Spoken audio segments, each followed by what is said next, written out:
Hey there, Cohort 1. I hope you're doing well and on your journey through using generative AI in teaching and learning. Welcome to another AI Yai. Yes, I love saying that pun over and over again. This week I want to talk to you a little bit about, where we are, where we've been, and then look at another one of the tools inside Ultra that will allow you to use generative AI to your benefit, right? In specific, that's kind of funny that I say that because this week, this module that you've been working through in Module 3 is all about your benefit. In this case, it is implementing generative AI in education. And I say that because the activity this week is about implementing AI as an instructor tool. So what I will say is that assignment's pretty good. We've got it set up for you. Work your way through it. It's going to be fine. It's due this Sunday at 10 p.m. That's the 27th at 10 p.m. So anyway, you've already looked through the introduction. You've already looked at the integration strategies. We actually walked you through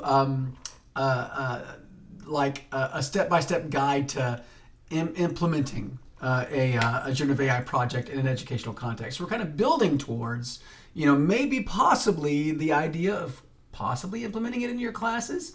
If not for your students, at least for yourself to help you with some efficiencies and other things that might be beneficial for you. So that being said, that's what's going on, right? Obviously, you had finished up already your ethical considerations of AI, and you went through and did that ethical analysis discussion and thought about a solution that might work around that ethical analysis, which is what we want you to kind of think around, right? How do I work with this?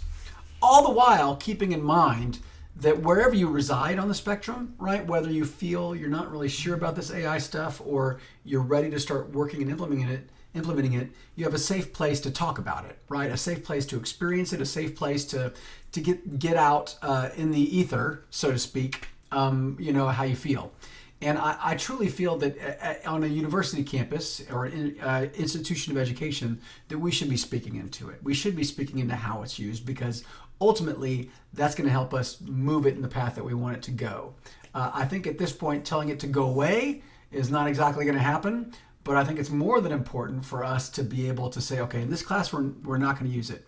And in this class, we are going to use it, and so on and so forth, where the instructor makes a decision on how AI is being used. But importantly, we want you to be educated, right? We want you to know about these things so that you can communicate with your students effectively about them. So if you don't already feel comfortable with artificial intelligence, just keep working through the course, keep going through the program, and feel free to ask questions along the way. So that was kind of where we were. After we get through the implementing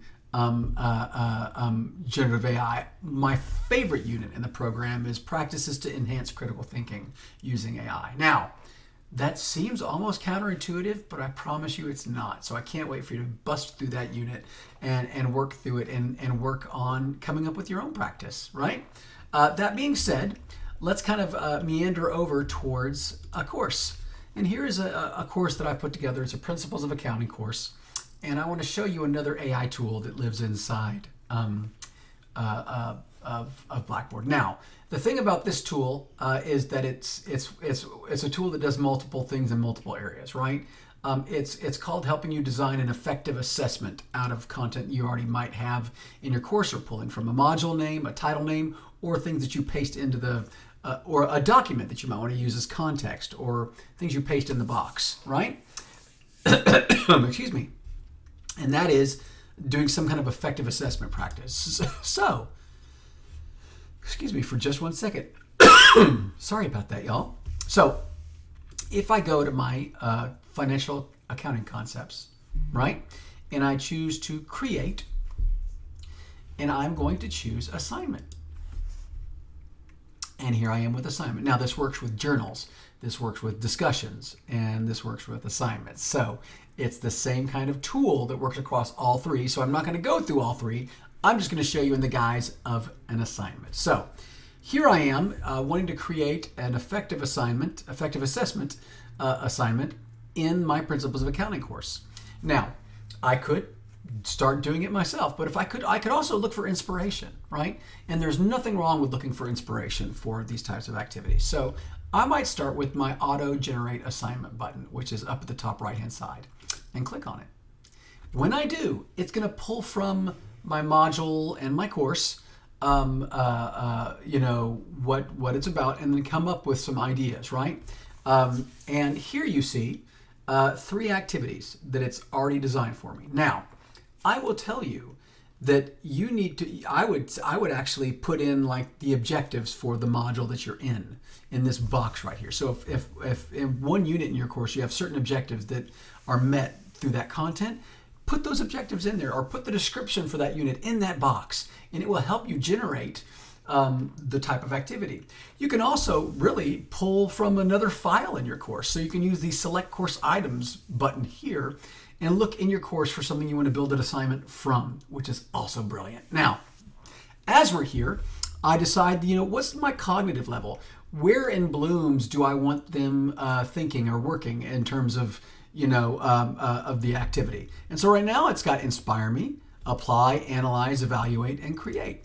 So I chose inspire me because it gives me options, and I love options. Obviously, you've got the complexity and the ability to generate an assignment title too, if you don't already have a title in mind. If you have a title in mind for your assignment, that also will help generate this particular activity, right? So I then have advanced options. Do I want to change my language? Is this a foreign language course? Could I change it to Spanish? Yes, of course I could. So anyway, that kind of a thing is there. So out of these 3, I have 3 assignments: financial reporting, implications of corporate social responsibility, which is analyze cognitive level; the evolution of accounting standards from GAAP to IFRS, you know, and that's a create; and then forensic accounting techniques in uncovering financial fraud. Well, since this is a principles course, I'm going to go with my evolution of accounting standards, right? So I can click on my button there, and it already has an assignment here for me. Create a leaflet or an infographic outlining the key differences between generally accepted accounting principles and international financial reporting standards. So it's actually having a student do a creation activity out of something that they've learned in the unit, which I think is potent and powerful. Now, I am the instructor. I am the arbiter of all things in my course. So I can decide whether to use or not use, or edit and massage this to be something more of what I want. But the benefit here is this is just pulling these things straight out of just the course title, right? And possibly a little bit of module information.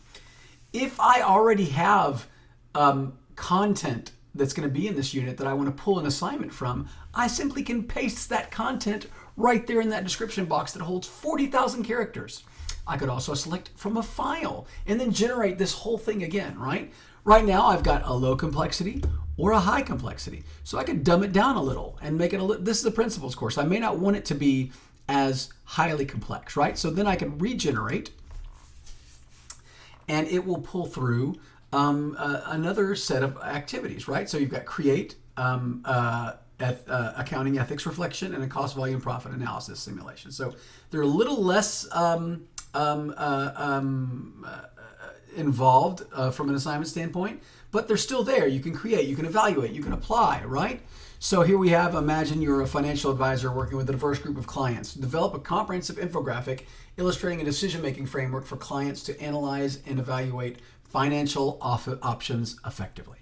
So you've got all of these options. Again, this is just pulling from the name of the course, right? If I want these to be better, if I want these to be, let's say, for example, that I want something that explains the time value of money, right? And in there, right? So let's say that that I've got a description for that, right? So now I've got that in, and I might come in and say this unit is about the time value of money. So let's go ahead and then regenerate. And it's going to pull. Boom. So now it might pull impact of time on financial planning, evaluating investment scenarios, financial decision-making strategies, So it's going to pull a little information from that, also a little from the course. So the more specific I am, and this is probably not a good idea for what I did, I copied it from somewhere else.